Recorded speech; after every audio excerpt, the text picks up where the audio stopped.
देखिए ईरान के विदेश मंत्री अब्बास अराक्ची के 2 बयान सामने आए। उन्होंने जब अपाचे हेलीकॉप्टर को लेकर डोनाल्ड ट्रंप ने धमकियाँ दी कि अमेरिका बदला लेगा, तो उसके बाद अब्बास अराक्ची साहब की तरफ से बयान आया कि ईरान नहीं चाहता कि उसकी सीमा के आसपास या सीमा के अंदर किसी भी तरह से दुश्मन देश का कोई भी एयरक्राफ्ट या मिलिट्री प्रेजेंस हो। यानी ईरान की सीमा से दुश्मन दूर चले जाएं तभी शांति हो सकती है। इस तरह के बयान अब्बास अराक्ची साहब की तरफ से आए। उसके बाद जब हमला किया गया, हमले के बाद अब फिर अब्बास अराक्ची साहब का एक बयान सामने आया है। उन्होंने कहा है कि ईरान पर किसी भी तरह के हमले का बड़ा बदला लिया जाएगा और करारा जवाब दिया जाएगा दुश्मनों को। और देखिए अब ये जवाब देना शुरू भी हो गया है।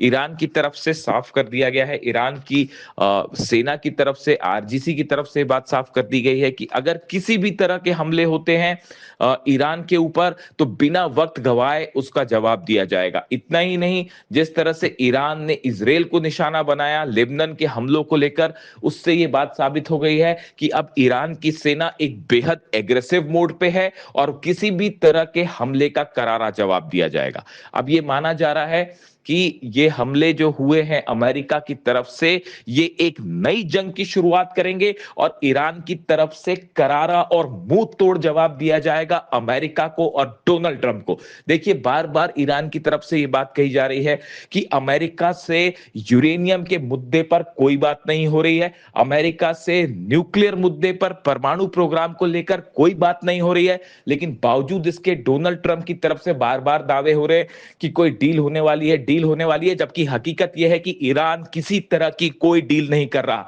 यानी डोनाल्ड ट्रंप लगातार बार बार झूठ बोल रहे हैं, ये कहना है ईरान का। और देखिए जिस बात को हम बार बार ये कह रहे थे कि बातचीत के बीच में धोखा हो सकता है और हमले हो सकते हैं, और फिर एक बार वही हुआ कि एक तरफ डोनाल्ड ट्रंप डील की बातें कर रहे थे, कल बयान आ रहा था कि 1 से 2 हफ्ते के अंदर डील हो जाएगी, बातचीत हो रही है, और इसी बीच एक बार फिर धोखे से हमले किए गए।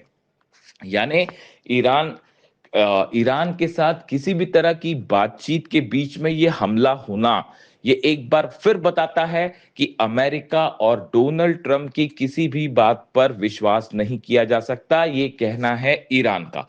अब देखिए जो हमले हुए हैं इससे ईरान में कितना नुकसान हुआ है, इसकी खबरें आने में थोड़ा वक्त लगेगा, लेकिन करीब 10 से ज्यादा लोकेशंस है जिनको निशाना बनाया गया है, और इसमें बड़े धमाके हुए हैं, बड़े आग के गुबार दिखाई दिए हैं, धमाकों की आवाज कई किलोमीटर तक सुनाई दी।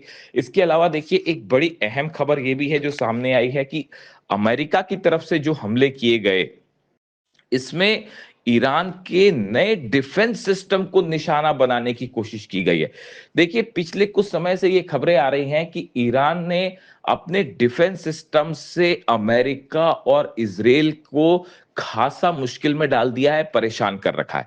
ईरान का जो नया मिसाइल डिफेंस सिस्टम है, उसने कई अमेरिकी जेट्स को निशाना बनाया है, कई अमेरिका के और इजराइल के जो ड्रोन्स हैं उनको निशाना बनाया है। अपाचे हेलीकॉप्टर पर तो शाही ड्रोन से हमला किया गया। यही वजह है कि ईरान के जो डिफेंस सिस्टम है उसको निशाना बनाने की कोशिश की है अमेरिका ने, और जिस दिन लोकेशंस पर डिफेंस सिस्टम लगे थे वहां पर स्ट्राइक की गई है, जिसके बाद जो है अभी जो खबरें आ रही हैं उसके मुताबिक कई लोकेशंस पर जो है वो डिफेंस सिस्टम में धमाके हुए हैं, और ईरान की तरफ से जो है वो राहत और बचाव कार्य फिलहाल जारी है। लोगों को जो घायल हुए हैं उनको अस्पताल पहुंचाया जा रहा है। कई लोकेशंस पर जो है वो लोगों के मारे जाने की भी खबरें सामने आई हैं। अब इन हालात में सवाल ये है कि ईरान की तरफ से जो नए हमले हुए हैं अमेरिका के बेसिस पर, क्या ये हमले आगे भी जारी रहेंगे? इससे अमेरिका को और अमेरिका के बेसिस पर कितना नुकसान हुआ है, इसकी खबर आने में थोड़ा सा वक्त लगेगा। लेकिन अब सवाल एक बार फिर ये है कि क्या, देखिए अमेरिका की तरफ से ये बयान आया है कि ये हमले अब बंद कर दिए गए हैं, ऐसा अमेरिका का कहना है। लेकिन ईरान का कहना ये है कि जो भी हमले हुए हैं उनका करारा जवाब दिया जाएगा, जिसके बाद ये माना जा रहा है कि आने वाले चंद दिनों में ये जंग और आगे बढ़ सकती है। और ये एक लिमिटेड स्ट्राइक नहीं रहेगी। देखिए, ईरान की तरफ से बात कह दी गई है कि जो इस तरह की घटनाएँ हो रही हैं कि अमेरिका की तरफ से हमले किए जाते हैं और उसको लिमिटेड स्ट्राइक बता दिया जाता है, लेकिन अब ऐसा इस बात को स्वीकार नहीं किया जाएगा। किसी भी तरह से ईरान पर हमला होगा, उसको एक जंग की शुरुआत माना जाएगा और निर्णायक कार्रवाई की जाएगी। यानी ये बात तय है कि सऊदी के बेसिस खतरे पे हैं, यूएई के बेसिस खतरे पर हैं, बहरीन पर ऑलरेडी हमला हो चुका है, इसके अलावा कुवैत और जॉर्डन भी अब ईरान के निशाने पर है और जितनी जगह अमेरिका के बेसिस हैं, सबको इस समय अलर्ट कर दिया गया है। कई जगह सायरन बजने की भी खबरें सामने आ रही हैं। ये बताया जा रहा है कि कई अमेरिकी बेसिस जो हैं वहां पर डिफेंस सिस्टम को अलर्ट कर दिया गया है और ये माना जा रहा है कि अगले चंद घंटों के अंदर ईरान की तरफ से और बड़े हमले हो सकते हैं। थर्ड पैट्रियट सिस्टम को एक्टिवेट कर दिया गया है। इसी के साथ ही इजराइल में भी अलर्ट जारी कर दिया गया है और ऐसा माना जा रहा है कि इजराइल के ऊपर भी ईरान की तरफ से बड़ी कार्रवाई हो सकती है और हमले किए जा सकते हैं। लेकिन यानी फिलहाल हालात ये है कि पूरा मिडिल ईस्ट एक बार फिर सुलग रहा है और हॉर्मूज से लेकर पूरे मिडिल ईस्ट में एक नई जंग का आगाज होता दिखाई दे रहा है। अगले चंद घंटे बेहद अहम है जो ये तय कर देंगे कि आने वाले दिनों में मिडिल ईस्ट क्या एक नई जंग की तरफ आगे बढ़ रहा है। इन पूरे हालात पर हमारी नजर है और